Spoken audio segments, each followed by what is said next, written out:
आपल्या सगळ्यांचा मराठी हॉटस्पॉट। बापाला मुलीच्या लग्नाचा किती आनंद असतो, मुलाच्या लग्नाचा किती आनंद असतो दादा। माझ्या मुलाचं लग्न व्हावं, माझ्या मुलीचं लग्न व्हावं, त्या बापाला आनंद असतो।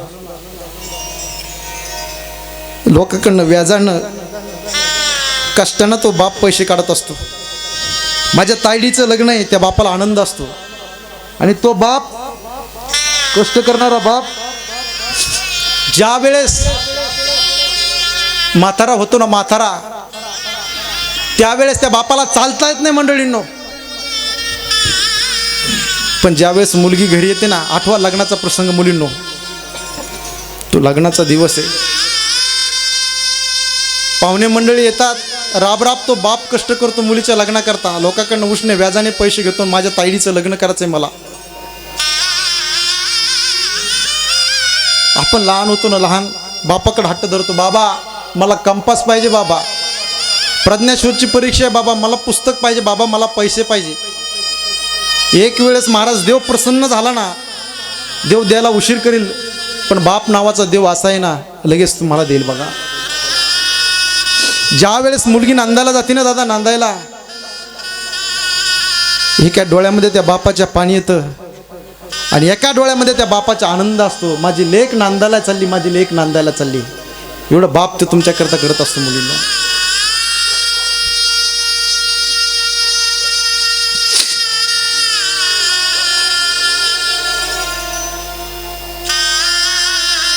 ती मुलगी ज्या वेळेस नांदायला जाते ना,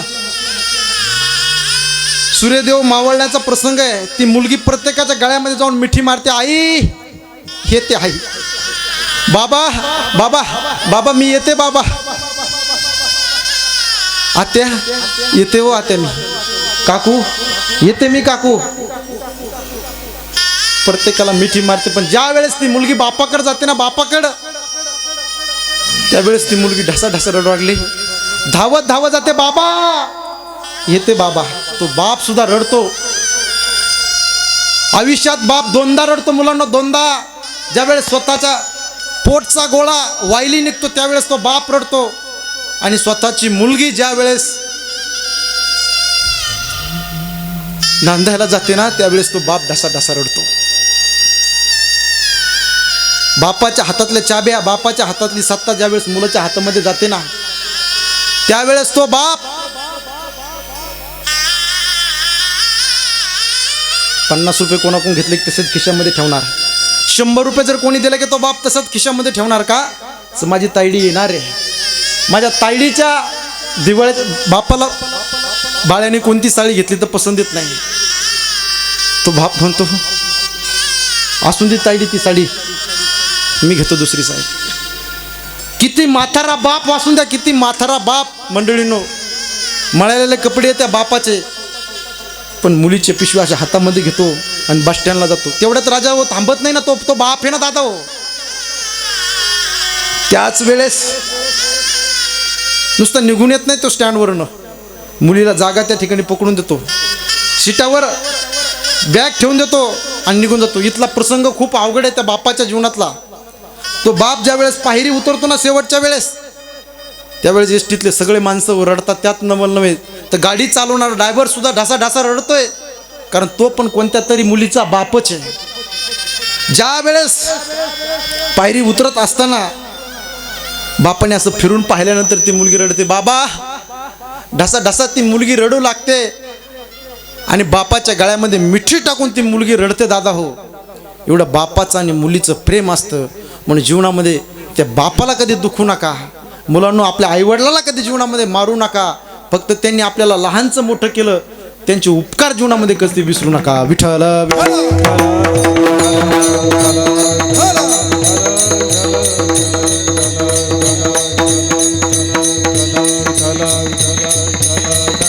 हे लोकांना महाराज म्हणजे लोकांना दिसतं दादा, बरं का शरद महाराज, लोकांना महाराज आपण आता 15-15, 20-20 हजार रुपये कीर्तनाचे घेतो, लोकांना दिसतं हे महाराज लोक एवढे पैसे घेतात, पण त्या पाठीमागचे कष्ट काय असतात तुम्हाला माहिती आहे का तरुण पोरांनो? माहिती आहे काय कष्ट असतात?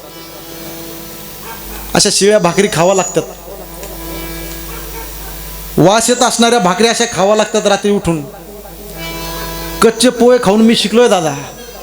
आज 15-20 हजार लोक आम्हाला कीर्तनाचं मानधन देतात ना, त्याचं कारण असं आहे आम्ही आमच्या जीवनामध्ये कष्ट केले दादा. मधुकरी मागायला गेलो, एका हातामध्ये झोळी एका हातामध्ये कॅटली, आणि मधुकरी लोकांच्या घरी मागत मागत गेलो. मिळेल ती मधुकरी खाल्ली, कधी लोकांना त्रास दिला नाही. आम्हाला असं दिलं, आम्हाला तसं दिलं. ज्ञानोबारायांनी किती वनवास त्या ठिकाणी भोगला. ज्यावेळेस मायबाप ज्यावेळेस ज्ञानोबाराचे निघून गेले ना, ज्ञानोबाराचे मायबाप चौघे भावंड होते, निवृत्तीनाथ, सोपान काका, मुक्ताबाई आणि ज्ञानोबाराय. झोपेतनं मायबाप गेले. अरे मायबाप गेल्यानंतर किती दुःख असतं. ज्याला मायबाप नाही त्याला विचारावं मायबापाचं दुःख किती असतं. ज्याला हात नाही ना त्याला विचारावं हाताचं दुःख काय असतं दादा. ज्याला पाय नाही ना शरद महाराज त्यांना विचारावं पायाचं दुःख काय असतं. ज्याला डोळे नाहीत ना दादा त्याला विचारावं डोळ्याचं दुःख काय असतं. आणि ज्याला मायबाप नाहीत ना त्याला विचारावं मायबापाचं दुःख काय असतं. ज्यावेळेस निवृत्तीनाथ, सोपान काका आणि छोटीशी चिमुरडी मुक्ताबाई होते, देहांत प्रायचित्त घेण्याकरता विठ्ठलपंत आणि कुलकर्णी माता सिद्धबेटाकडे निघाले होते ना.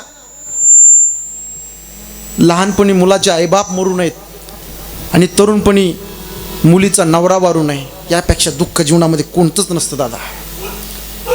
ज्ञानोबाराय गेले, जगद्गुरु तुकोबाराय गेले, पण तुकोबारायचा विचाराचा सुगंध आजही या मातीमध्ये दरवळतो दादा गाथेच्या रूपाने. विश्वाच्या माऊली असणाऱ्या ज्ञानोबाराय गेले, अख्खा आळंदी गाव रडतं. यात नवल नव्हे तर जगाचा बाप असणारा पांडुरंग परमात्मा देखील ढसा ढसा रडतं. त्यावेळेस रुक्मिणी मातेने प्रश्न केला, देवा देवा तुम्ही आजपर्यंत कधी रडला नाहीत व देवा, आज का रडताय देवा. त्याच वेळेस भगवंत म्हणतात, अगं रुक्मिणी, ह्या त्रिभुवनामध्ये असा मी एक योगी पाहिला आणि तो आज समाधी घेतोय, म्हणून माझ्या डोळ्याला पाणी येतं ग, माझ्या डोळ्याला पाणी येत आहे. माणसाचं जीवन असं असावं, उत्तमची उरे कीर्ती मागे. नाही तर रोज कितीक माणसं जन्माला येतात. आता कोरोनासारखं मोठं भयंकर संकट आलंय आपल्याला. कोरोनासारखं एवढं मोठं संकट आलंय, क्षणाचा माणसाचा भरोसा नाही. कोण दिवस येईल कैसा, नाही या देहाचा भरोसा. क्या भरोसा है इस जिंदगी का, साथ देती नाही किसी का. केव्हा केव्हा शेवट होईल सांगता येणार नाही माणसाचा. म्हणून जाता जाता एकच सांगतं, अभिमान गर्व घमेंड करू नका पैशाचा संपत्तीचा. एकमेकाला प्रेमाने जाहिरी घाला, एकमेकाला बोला, हसून खेळून सर्वांसोबत राहा. आणि छत्रपती शिवाजी महाराजांचा शिवजयंतीचा उत्सव तरुण मित्रमंडळी शिवशक्ती मित्रमंडळीनं केलाय.